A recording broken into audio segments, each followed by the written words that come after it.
Tersebutlah Muso Manowar atau Munawar Muso alias Muso dan Alimin bin Prawirodirjo.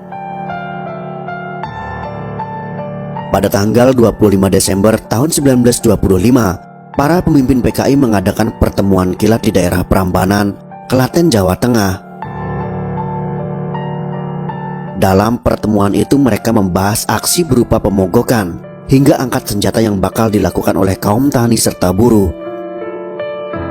Tujuannya ialah melancarkan aksi pemberontakan di seluruh Nusantara kepada pendudukan Belanda yang masa itu masih menguasai Indonesia. Rencana itu lantas harus disampaikan kepada Wakil Komunis Internasional atau Komintern yang berada di Singapura. PKI lantas mengirim Alimin dan Muso ke Singapura untuk menyampaikan rencana tersebut. Komintern di Singapura menindaklanjuti rencana pemberontakan tersebut dengan memberangkatkan keduanya ke Moskow, Uni Soviet kala itu. Rupanya sampai di sana, Muso dan Alimin langsung dihadapkan kepada pemimpin besar komunis saat itu, yaitu Stalin ketika di Moskow. Mereka berdua menerima mandat dari Stalin agar rencana pemberontakan dibatalkan dulu saja, serta mengubah cara kerja PKI menjadi bawah tanah dengan menyebarkan propaganda kepada Belanda. Akan tetapi Muso tetap nekat. Sekembalinya ke tanah air, ia melancarkan pemberontakan kepada Belanda di Batavia dan Sumatera Barat. Karena persiapan yang kurang matang, pemberontakan tersebut langsung ditumpas dan Belanda melarang adanya PKI lagi di Nusantara. Kemudian Muso dan Alimin ditangkap Belanda dan kemudian dipenjarakan. Setelah keluar dari penjara, Muso pergi ke Moskow pada tahun 1935. Walaupun sempat kembali ke tanah air, tapi diusir lagi dan balik lagi ke Uni Soviet pada tahun 1936.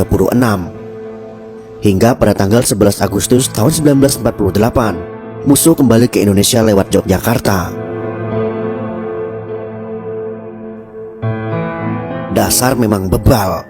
Muso kembali lagi ke tanah air untuk melakukan pemberontakan lagi dengan para militan PKI di Madiun pada tanggal 18 September tahun 1948. Sontak saja aksinya yang menginginkan terbentuknya Republik Soviet Indonesia dari pemberontakan PKI Madiun langsung mendapat respon keras dari militer. Divisi Siliwangi TNI tanpa menunggu waktu lama segera memberangus pemberontakan tersebut. Nasib Muso pun tak jauh-jauh dari kata apes setelah pemberontakan keduanya yang gagal tersebut.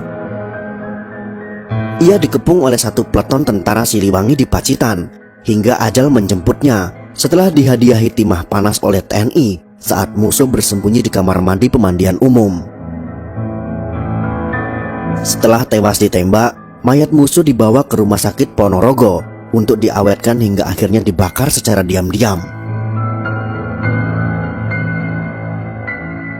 Itulah sekelumit kisah tentang dua tokoh dedengkot PKI yang berakhir dengan sangat tragis. Semoga informasi ini bisa bermanfaat untuk kita semua. Jika kalian suka dengan video ini, silahkan berikan jempol ke atas. Dan jika kalian menganggap video ini bermanfaat, maka bagikanlah untuk teman-teman Anda yang lain. Terima kasih sudah menonton.